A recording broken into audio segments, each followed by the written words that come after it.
दोस्तों आज के इस वीडियो में आपको बताने वाला हूं अनसीन पैसेज को सोल्व करने की एक ऐसी शॉर्ट ट्रिक जिससे कि बिना पैसेज को रीड करे बिना पैसेज को ट्रांसलेट करे आप अनसीन पैसेज में फुल स्कोर कर पाएंगे। जे स्टूडेंट्स आपने बिल्कुल सही सुना। अगर आप इंग्लिश में कमजोर हैं, आपसे इंग्लिश रीडिंग ज्यादा अच्छे से नहीं बनती है या इंग्लिश ट्रांसलेशन भी आपसे नहीं बनता है तो भी आप अनसीन पैसेज में फुल स्कोर कर पाएंगे अगर आपको वो ट्रिक पता चल जाए जो ट्रिक मैं आपके लिए लेकर आया हूँ। रियली में कमाल की ट्रिक आज मैं आपको इस वीडियो में बताने वाला हूं। इसलिए इस वीडियो को स्टार्ट से लेकर एंड तक जरूर देखिएगा। वीडियो को बीच में बिल्कुल भी स्किप नहीं कीजिएगा क्योंकि दोस्तों आज की वीडियो आपके लिए काफी ज्यादा इंपॉर्टेंट है। चलिए वीडियो को शुरू करते हैं और जानते हैं उस शॉर्ट ट्रिक के बारे में। तो देखिए, ये बात ऑलरेडी आप सभी जानते हैं कि हमारी क्लास 10th इंग्लिश में जो पैसेजेस आते हैं ये 2 पैसेज आएंगे और एक पैसेज आपका 5 मार्क्स का रहेगा। इस तरह से 2 इंटू 5 इक्वल टू 10 मार्क्स के आपके पैसेज आएंगे और ये 10 मार्क्स बहुत ज्यादा इंपॉर्टेंट रोल प्ले करते हैं। अगर ये 10 मार्क्स आप लेके आते हैं तो फिर आपका इंग्लिश के पेपर में पास होना बहुत ज्यादा इजी हो जाता है क्योंकि 75 का तो आपका क्वेश्चन पेपर आता है और 75 में से मिनिमम आपको 23 या 25 मार्क्स आपको लेकर आना है। आप 25 का टारगेट लेके चलिए तो 75 में से मिनिमम आपको 25 पास होने के लिए लाना ही लाना है। ठीक है, तो हम बात कर रहे हैं यहाँ पे अनसीन पैसेज की। 2 पैसेज आपके एग्जाम में आएंगे। अब आपको करना क्या है, देखिए अनसीन पैसेज को रीड करने में टाइम वेस्ट नहीं करना है। आपसे क्वेश्चन क्या कहते हैं कि रीड द पैसेज केयरफुली। इस तरह से क्वेश्चन आता है, read the following passage and answer the question given below. तो आपको यही नहीं करना है। आपको क्वेश्चन में जो पैसेज दिया गया होगा उस पैसेज को रीड करने में टाइम वेस्ट नहीं करना है। अगर आपकी इंग्लिश वीक है यानी कि आप इंग्लिश में कमजोर हैं, इंग्लिश आपको ज्यादा अच्छे से समझ नहीं आती है, इंग्लिश ट्रांसलेशन आपसे नहीं बनता है, तो फिर आपको पैसेज को रीड करने में टाइम वेस्ट नहीं करना है क्योंकि कुछ मिरेकल तो होगा नहीं।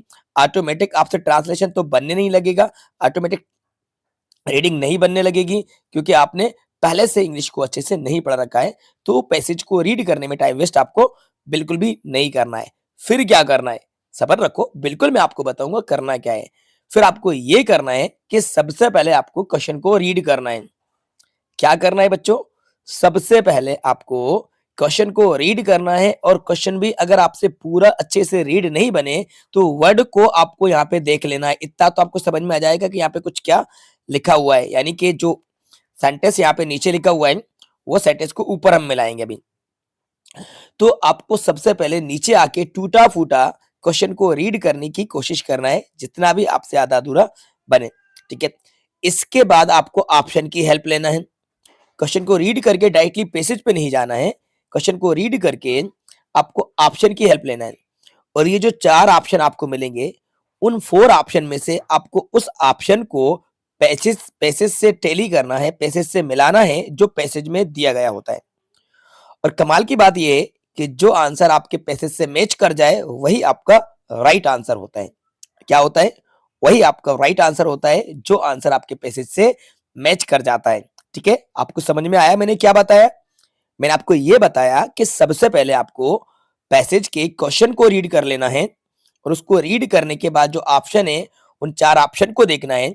उन 4 ऑप्शन में से जो ऑप्शन, जैसे कि यहाँ पे national organisation, local organisation, international organisation, state organisation, जो भी ऑप्शन अगर आपके पैसेज में मिले, यानी कि इसको फिर पैसेज में सर्च करना है, पैसेज में मिले वही आपका राइट आंसर होता है।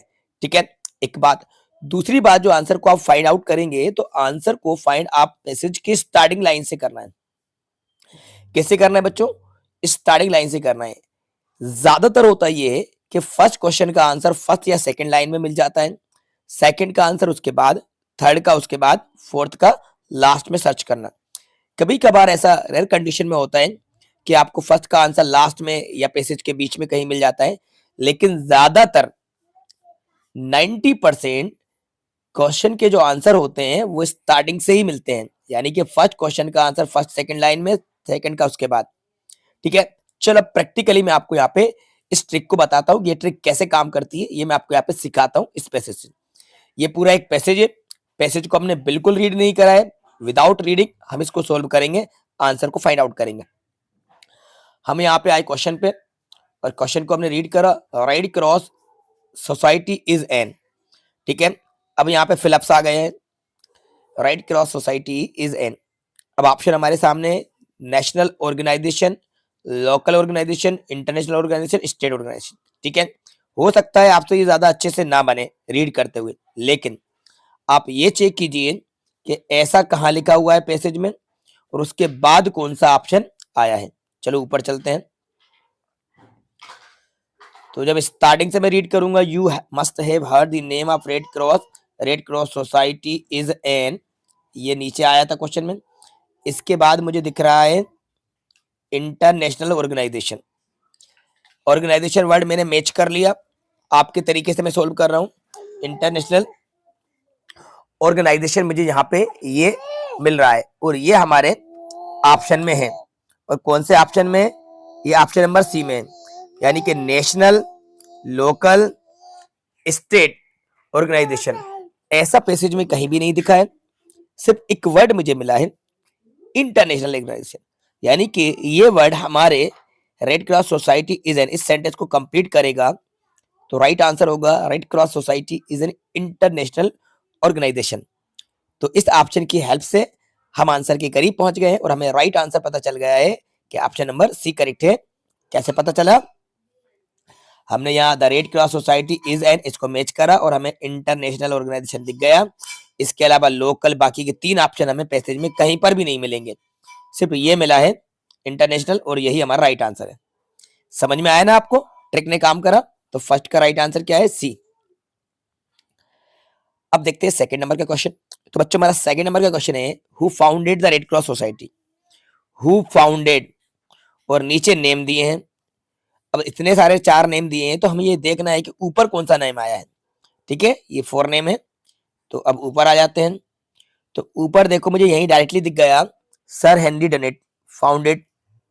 वर्ड को मैंने मैच कर लिया, founded the Red cross society, लेकिन मुझे नेम चाहिए था। नेम मिला है सर हेनरी डनेट, तो ये हमें ऑप्शन में मिल गया। तो यही हमारा राइट आंसर होगा। देखते हैं कौन से ऑप्शन में है। ये भी ऑप्शन नंबर सी में है, सर हेनरी डनेट, यानी कि sir Henry Dunant founded the Red cross society, who के प्लेस पे ही आ जाएगा। तो सेकंड नंबर का भी राइट आंसर होगा C. When did the Red cross society found. अब हमें सिर्फ सन को फाइंड करना है, 4 सन दिए जो ऊपर मिल जाए, लेकिन हमें पहले ये भी देखना है कि यहाँ पे जो पूछा जा रहा है रेड क्रॉस सोसाइटी जो है इसकी स्टार्टिंग कैसे हुई। तो चलते हैं ऊपर की तरफ। देखो कहाँ मिलेगा, red cross society in 1863 in Switzerland, पहले ये। तो 1863। अच्छा, आप कंफ्यूज होंगे कि यहाँ पर भी सन दी गई है, लेकिन यहाँ पे देखो इसके आगे क्या लिखा है, 1860, इसके बाद स्विट्जरलैंड लिखा है और यहाँ पे इंडियन लिखा है।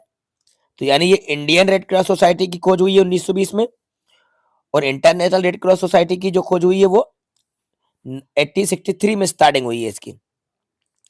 तो पहला जो आंसर है वो 1863 वाला है, बी। तो सेकंड का राइट आंसर होगा बी। अब इंडियन के बारे में बात करें, इंडियन रेड क्रॉस सोसाइटी, इसका आंसर तो आपको वैसे ही पता चल गया, इंडियन, क्योंकि दो सन तो दी गई है यहाँ पे। तो पहली में आ गया 1869, दूसरे में आ जाएगा 1920। तो बस यही राइट आंसर है, 1920। फोर्थ, व्हेन डिड इंडियन, ये हो गया अपना, ये वाले में था राइट, ये फोर्थ में था 1920। The teacher in charge JRC is known. तो जेआरसी को क्या कहा जाता है, तो इसको देख लेते हैं। तो JRC is called the counsellor. Counsellor दिखा, नीचे देख लेते हैं, captain, lieutenant, counsellor, none of this. तो राइट आंसर आएगा ऑप्शन नंबर सी, काउंसलर। बच्चों देखो यहाँ पे हमने बिना पैसेज को रीड करे, बिना टाइम को वेस्ट करे, हमने सभी क्वेश्चंस के आंसर फाइंड आउट कर लिए। इजीली तरीके से हमसे सभी क्वेश्चन के आंसर बन गए हैं। तो बस अगर आपसे इंग्लिश अच्छे से नहीं बनती है तो आप यही ट्रिक लगा देना, पैसेज को रीड करने में टाइम वेस्ट मत करना। अगर आप पैसेज को रीड करने में लग गए तो बाकी के क्वेश्चन भी आप नहीं कर पाओगे, और सिवाय टाइम वेस्ट करने के कुछ भी आपको हाथ नहीं लगेगा। क्योंकि अगर आपसे रीडिंग और अगर आपसे ट्रांसलेशन नहीं बनता है तो फिर आप टाइम वेस्ट ना करें पैसेज को रीड करने। लेकिन ये सभी स्टूडेंट्स के लिए नहीं है, ये सिर्फ उन स्टूडेंट्स के लिए जो इंग्लिश में वीक है। बाकी जो इंटेलिजेंट स्टूडेंट्स हैं जिनसे ट्रांसलेशन बनता है, इंग्लिश समझ आती है, तो वो पहली ट्रिक को फॉलो करेंगे, पैसेज को रीड करेंगे, उसके बाद वो क्वेश्चन को रीड करके आंसर फाइंड करेंगे ये वो सभी स्टूडेंट्स करेंगे जो इंग्लिश में बहुत ज्यादा अच्छे हैं, जिनको इंग्लिश समझ आती है। क्योंकि पहली ट्रिक तो यही होती है कि पहले हमें पैसेज को रीड करना है। लेकिन जो ट्रिक मैंने शॉर्ट ट्रिक बताई है वो कमजोर स्टूडेंट्स के लिए है, वीक स्टूडेंट्स के लिए है। तो वीक जो स्टूडेंट्स हैं वो सेकंड ट्रिक को लगा दे, ट्रिक नंबर 2 लगा दें। ठीक है, तो बच्चों उम्मीद करते हैं कि वीडियो आपके लिए काफी ज्यादा हेल्पफुल रही होगी और वीडियो आपको बहुत ज्यादा अच्छी लगी होगी। तो जल्दी से वीडियो को लाइक कर दो, अपने सभी दोस्तों के साथ इस वीडियो को शेयर कर दो। और यदि चैनल पर नया आए हो और आपने अभी तक हमारे चैनल को सब्सक्राइब नहीं करा है तो बच्चों चैनल को जरूर सब्सक्राइब कर दीजिएगा और अपने सभी दोस्तों के साथ इस वीडियो को शेयर कीजिएगा। जो भी आपके फ्रेंड है उन फ्रेंड को ये वीडियो सेंड कर दीजिए। वीडियो को सभी दोस्तों के साथ शेयर करना बिल्कुल भी नहीं भूलिएगा। हाँ, चैनल को सब्सक्राइब भी कर लीजिएगा। वीडियो आपको कैसी लगी कमेंट्स बॉक्स में अगर कमेंट्स करके जरूर बताइएगा। Thanks for watching.